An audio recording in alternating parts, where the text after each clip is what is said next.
So as you can see, the printer is set up and running now. What you just saw was about 4 days ago when me and a friend had to drag a washing machine sized printer up 3 flights of stairs just to get this going. And then to realize my room can't even power this. So before we get into my initial review and first impressions of this printer, give me just 4 minutes to show you how we set this thing up, problems we faced, and how I had to redesign my whole office around this printer just to get it running. So this is the Eryone Thinker X400. I ordered this earlier this year through Kickstarter. I got it for about £1,050 and it just arrived this week, middle of September-ish in the UK. A lot of other parts of the world did get theirs earlier, but here's me unboxing it. It comes with a decent amount of tools. You get some pliers, some actually nice snippers. Most of them are just those horrible rubber ones with printers, but I'm actually going to keep these. They're not too far off my Knipex ones. And then a bunch of hex screws, and then your basic color manual. It was actually very detailed, and make sure you do follow it if you do get one of these printers. I thought I would just be able to run with it, but no, it is worth reading. So we've got a bit of an issue. I built this work surface. I put it the exact height so the printer would fit underneath. I did watch the reviews of this printer. I just forgot the filament goes in through the top. So obviously I did know that I hadn't allocated the space properly for this. I did know I wanted to move my office around anyway, but I continued on. I took out all of the zip ties, all of the little screw braces to keep everything intact. But I think I just knew I couldn't do this printer justice and couldn't keep using it where it was. So instead of moving my room after Christmas, I have to do it now. I'm just now realizing I don't know whether I have space for this where I thought it was going to go. The spool holder alone. This can be resolved. This goes here. I needed to go into the space behind. Let's see. I don't know why I still continue, but I turned on the printer and started the calibration anyway, but I just couldn't keep going. It just won't go on. I need like this leg gone. I don't know how I'm going to do it, but I'll figure something out. Whilst this calibrating, I'll give you what you really came here for.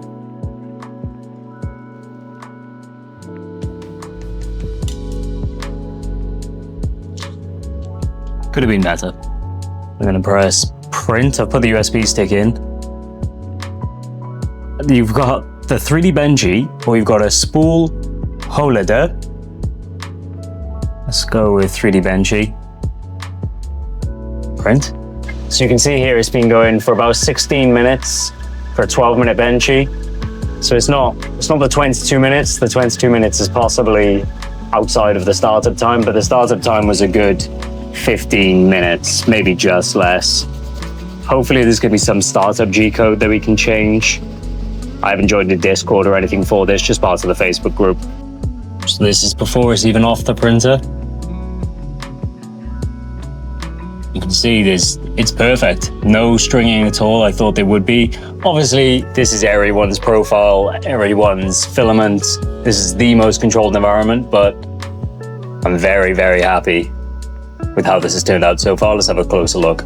So it's not perfect. There's little bits at the bottom that can probably be adjusted. And then you can see just some slight texturing.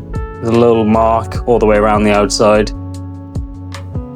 And then, I don't know whether you can see that really, just in the little, I don't even know what that is, the hole. It's just a little bit messier than I'd like, but zero stringing at all. So before I went any further, I just knew that I would have to swap my room around, rearrange the entire thing, just to make this printer suitable for the location it needed to be. It sucked because we haven't long moved into this house. It wasn't that long since I'd set everything up anyway, but I did want to set this whole thing up after Christmas and change everything, but now it was just a good time to actually get it done, especially before the Christmas rush comes in. My business tends to do pretty well over Christmas, so I just needed a more efficient space, something that allowed me to actually work easily in the space that I have in my house. So we took everything down from shelves. Basically only the filament stayed in the same place it was. All of my shelves now are just in one place. You'll get to see that in a second.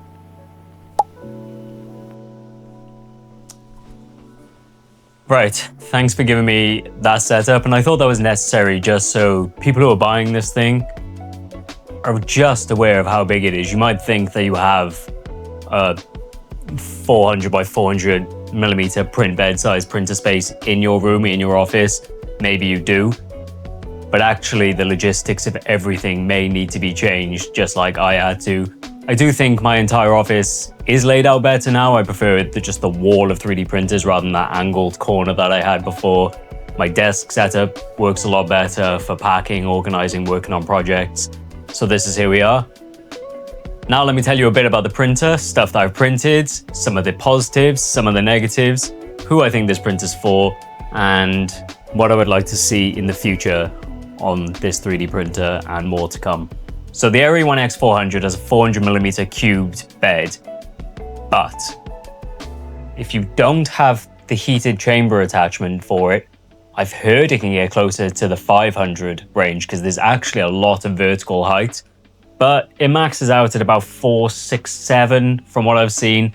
I haven't actually pushed it that far, but from what I've seen other people do, if you have that heated chamber attachment built into it. To do that, you might need to edit the Klipper firmware. We might get there one day. I'm assuming there's gonna be a lot of modification of this printer, Klipper being one of the big benefits of this printer. These are the printer's dimensions. I would be very aware of those when you're installing that printer, and that doesn't include the spool holder at the side. Obviously, I've got mine sat down on the floor on an external spool holder. If that's what you want to do, that's the way it works perfectly for me. When the printer arrives, it weighs about 74 kilos.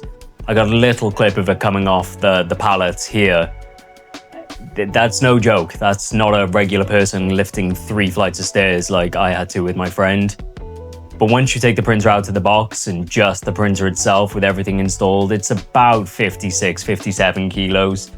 Not too bad, but still not a one-man job. Print speed, it matches pretty much everything else. It does 500mm a second with 10,000mm a second acceleration. Pretty much just like everything on the market currently. Just what you can expect for a CoreXY of this size. It just is what it is. Nothing special, but not bad either. The supported nozzle sizes are a 0.2 all the way up to a 1mm in 0.2mm increments. So at the moment I've got the 0.4 on there because that's what comes with it. But Eryone haven't actually released any other print nozzle profiles for Orca Slicer. I've got the latest update. I've tried their version, I've had a look on their website. There's nothing available, so if anybody is using those, because they were add-ons from the Kickstarter, they're probably just making their own profiles, just editing it. I don't know, I haven't tried them yet. I'm probably gonna wait for Eryone to do it. I wanna give this thing the fairest chance it's got. I don't wanna be tinkering around too much with it. I do like that you can, but I'm a plug and play guy. I use this for work. I need it to just work, so I'll wait for Eryone in that case. Temperature-wise, the nozzle goes up to 300 degrees. I've seen people push it up to 350. The bed goes up to 120 degrees. And with the chamber heater, you can get the chamber to around 50 to 60 degrees centigrade. All of these are C. So it should be more than enough for anything, any material that you want to print on this, any reasonable material you want to print on this machine. I haven't tried every material. I've tried a bit of ABS, PETG, PLA, obviously PLA+, but here are all of the filaments that are supported on this printer. It's everything and more that the typical person could expect to want to print on this printer. I'm sure if it doesn't, then you already know this printer's not within your class. The machine has 4 independent Z-axes with 25-point bed leveling. I could not praise it anymore. The bed leveling on this is unbelievable. The adhesion has been great. I've had 0 issues. If you look on the mainsail interface through Klipper, it doesn't actually look level, but this thing has had 0 issues, no errors whatsoever. I've seen some people have errors, but I've never had to go in there and adjust anything, and that's with it being freighted from China all the way to the UK. This thing's been rock solid. It comes with a massive magnetic dual-sided PEI sheet. It's ridiculous when you put it next to, especially like the A1 Mini, but even if you put it next to Bamboo's 256 build plate sheet, it's a joke. It doesn't sound that much more going from a 26 centimeter squared to a 40, but the amount of stuff that I can print on this is insane. And that's mainly what I've been doing with it. I've been doing more of smaller things rather than bigger things. Obviously, I am doing a lot of bigger things. I'll show you in a moment. But if I'm out all day for like 10, 12 hours, and my Bamboo printers are only taking like 8 hours to do something, I can just stick loads more on this, get loads more done with less wasted time. And that's where the benefit of this comes from for me. So I'm not really looking for the vertical. I'm looking for the X and Y axis of the printer. I'm mainly printing PLA, but it does have a carbon filter at the back.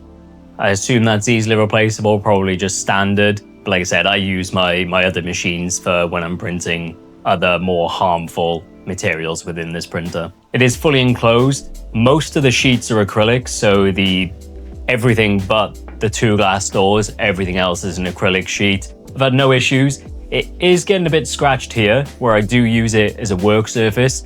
But to be fair to them, there is a sticker right here that says no loading on acrylic surface. So you're not meant to place anything on top. I've only got a little bit exposed just due to the way that I have placed this within my shelving.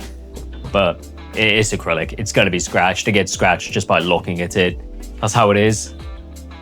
Acrylic's fairly cheap, so if you did want to replace it, I don't see any reason why you couldn't do it yourself. Everything's open source. I don't see that being an issue. The ports on this printer are pretty great. I saw some of the review units didn't have any Wi-Fi built in, but now we've got Wi-Fi, Ethernet, and USB, so everything you'd possibly need to connect to the printer. I'm on Wi-Fi, and no reason to go Ethernet for me. Uploading's been ridiculously fast. I upload it across the network from either the main Sail interface or just straight from Orca Slicer. The USB I used for the first couple of days because I didn't have Wi-Fi. My Wi-Fi was actually down, but yeah, no issues at all. One thing that I will mention, some people have said that theirs doesn't connect to their Wi-Fi properly. I've not had that. I'm on a Virgin Media connection, but when I didn't have internet, it wouldn't connect to my mobile hotspot. It just wouldn't do it. So you do just have to type in the SSID and the Wi-Fi password. There is no Wi-Fi selection list. So, you know, that's a bit different from the way I'm used to connecting up a Bamboo. But when I used to run Octoprint on like my Ender machines, that's pretty much standard for these open source printers. Power-wise, just be aware the max this can pull is 800 watts, and I have seen it get close. We've got it attached to a plug in the wall, which I can measure the power. Once this is heating up, it runs about the same as like 4 Bamboo printers. Well, P1S is heating up. I've had to put this on its own breaker. I could not have 6 P1Ss, a P1P, and an A1 Mini, say, all running from the same breaker in my room. Obviously, that's standard. You can pull around 2,500, 3,000 watts from each breaker here in the UK, at least in my house. So just be aware, this is a power-hungry machine. It doesn't pull that much whilst printing, but whilst heating up, I didn't want to have to stagger my printers. Put it on its own breaker if you can. I'm assuming if you're ordering this, you're probably in some sort of like commercial space more than just popping it in an office in your house like I am. Just something to be aware of. Right, before I get to show you some of the cooler things I've printed, here is the calibration toaster from ClockSpring. Just show you this. This is fresh off the printer, zero cleaning. There's a little bit of stringing here and there, but you'll notice, you can see the bridging here. It's all pretty good there, but when we get to the other side, we open this up, not one of these pins moves. Not a single one. I've tested this on some of the worst printers, so there's obviously still some calibration. I did mention that the profiles for this printer may be where it's lacking most. Everything else, I mean, the actual thing looks great and this part works. And like I said, the overhangs, they look pretty good. I've seen a lot worse. I'm really happy with that. Here's your basic calibration test. So the stringing towers, they are stringy. But overall, the overhangs, where does it fall apart? It starts to fall apart around 60 degrees, which is more than good because I think I put supports at like 30. But this is very stringy. This could be my filament too though. And you can see the text. If you look at the text, some of it's a bit weird, but I didn't have thin walls on. I just printed all these in the default print profile, so if they needed anything, then maybe I didn't do that. Or 0.4 nozzle, 0.2 millimeter layer height, just default profile. And then the last one we have, so you've got the fidget spinner thing, 0.4, 0.5 obviously, 0.3 moves, 0.2 completely stuck, and I'll say 0.15, that's also stuck. So yeah, there's definitely still some calibration needed. The middle section spins just fine, but there we are. Let's get on to the actual things that I've built with this.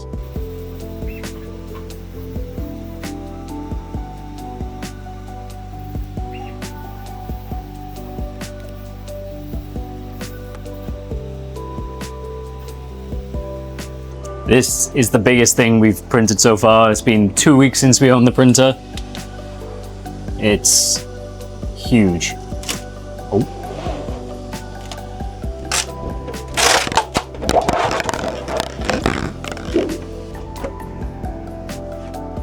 He's not that heavy. He was 5% gyroed infill. He's pretty much perfect. I'll give you a closer look.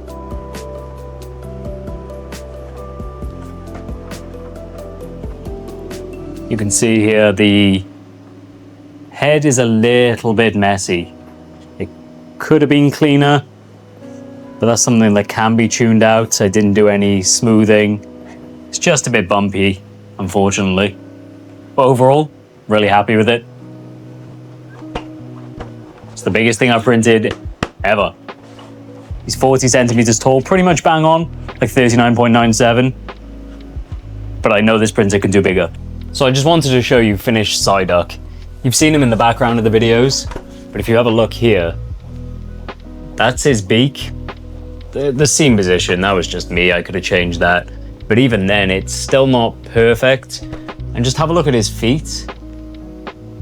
They're not great, to be honest. Just anything somewhat rounded is where this printer really falls apart. I'm hoping that can just get fixed with profiles also, a bit of tuning. I haven't really done that much. I'm still mostly using the default profile, but I'll see what other people do. I didn't show you the bottom really, but it's a bit of a mess too, especially around like this back part here. Then I did calibrate the printer. I updated it. It was already calibrated, but look at the difference. So this is the same foot, same profile, everything. It was just after a bit of an update. Like, look how much better that looks, but still not perfect. Still not even close. So we'll have to see where we get with that. Now, onto my next big print.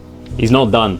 I wasn't gonna get him done by the time this video came up, so I thought I'd show him halfway done, but follow me on any of the social medias. Probably Instagram would be your best bet to see this fully built, or if you happen to be going to Swansea Comic Con at the end of this month. Depends on when I get this video up. But this is Feathers McGraw. Here's the guy who made it.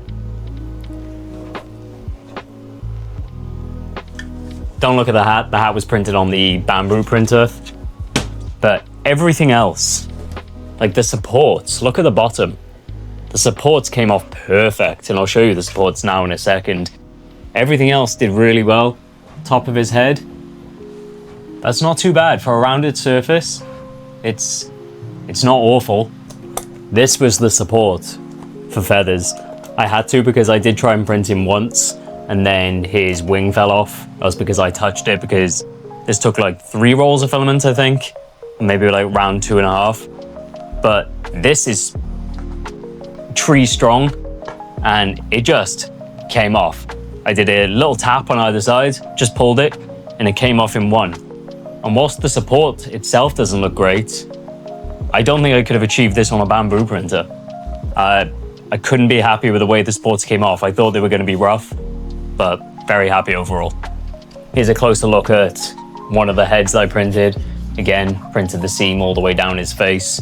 Since this is going to be signed by the voice of the modern Wallace, I didn't really want that there. I wanted it to look as good as it could, but came out really, really well.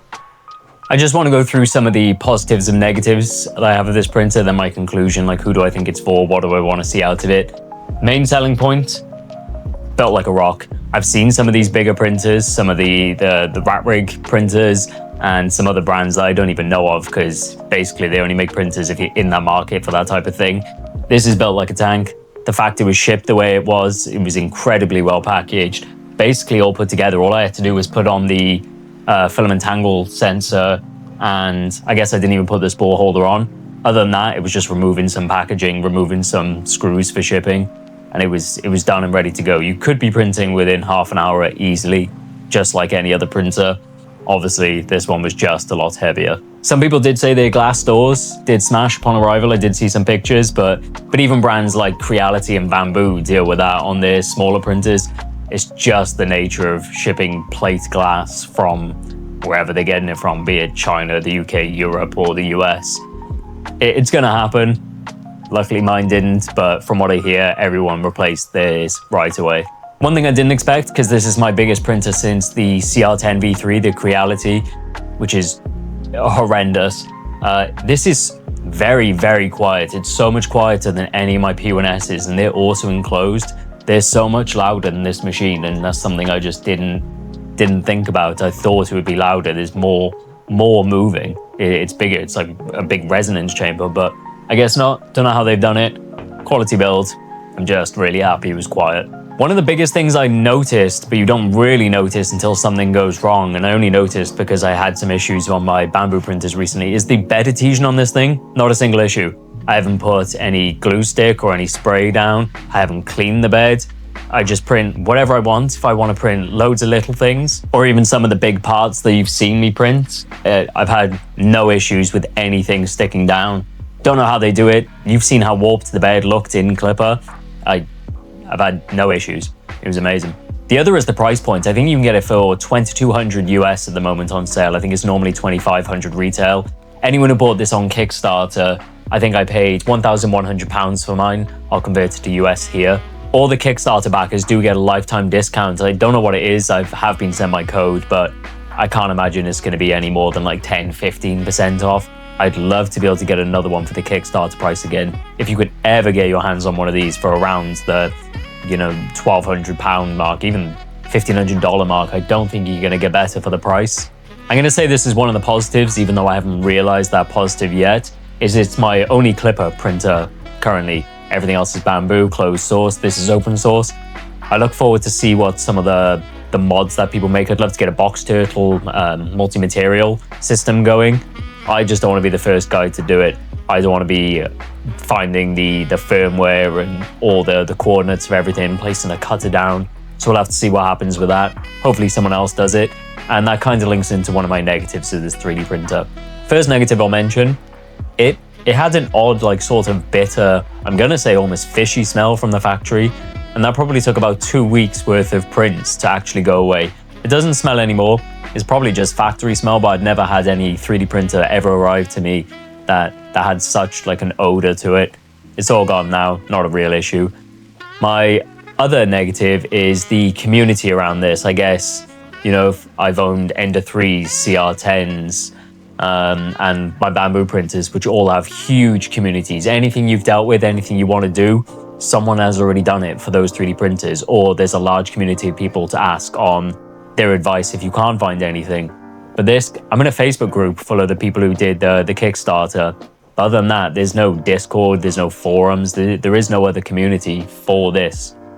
I want to see what everyone else is doing. People are posting big prints. Okay, I know I can print big on this thing, but I think I'm just gonna have to give it some time for other people to get it and for people to really get into this thing before I can see what the community makes of it, what other things I can add and maybe even contribute myself. The only other negative that I will mention, that I should have really mentioned in the beginning, there's a loose bolt in my printer. It's still there right now. I'll show you some footage of it. Don't know where it goes. Hasn't caused any issue. I do remember reading a post about someone saying they also had a loose bolt in their printer. I'm gonna have to scroll way down in that Facebook group to find out where that went, but it's caused no issues. I don't know whether it was one of the things that were meant to come out and then mine just has and it doesn't actually go anywhere anymore, or maybe at some point I'm gonna have some part just fall off. I just thought it was worth mentioning just in case, because I've seen other people have that issue too. Who would I say this printer's for? I don't think it should be anyone's first printer, and it's very unlikely to be anyone's first printer. But if you are making car parts, say, or even cosplay, like if you're building like big chest pieces, something like that, I think this printer is perfect. It's as plug and play as you're gonna get at something this scale. Like, it's reliable. You're not gonna have to endlessly tinker with it like I've seen you have to with some of the other large format machines. This one, at least for me and all the reviews that I've seen, it does just work. And if you're already gonna go into the sanding and finishing and filling process, then all the things that I'm showing you where I'm getting like little bits here and there that just don't look great, then that's going to be perfect, especially with cosplay and car parts. If you're looking for something that's absolutely perfect out of the box, I don't know what to tell you, there isn't a printer for you, but this one, a little bit more than most, isn't completely perfect. You're not getting the bamboo finish. It just hasn't worked out that way yet. Give it time, but I can't promise anything for the future. I'm reviewing it as it is now with the profiles that I have now. So my closing thoughts, everyone has really impressed me. I think this is actually just their second 3D printer they've ever made. It wasn't as dodgy of a Kickstarter because everyone are already big in the filament game anyway, very known brand within the 3D printing world. So we knew it wasn't just gonna be like a runaway and abandoned, but we'll see how much more support we get. I'm all here for it. I'd love to see the ecosystem grow, other people get this printer and just see where it goes. If you enjoyed this, make sure you like and subscribe. Check out my links in the description. You can see all my stores, my social media, and my Patreon if you want to support the channel. Got some exciting stuff coming here soon. Let me know what else you want to see, and if there's anything else I can do with this printer that would be cool for future projects. Thanks for watching, and I'll see you next time.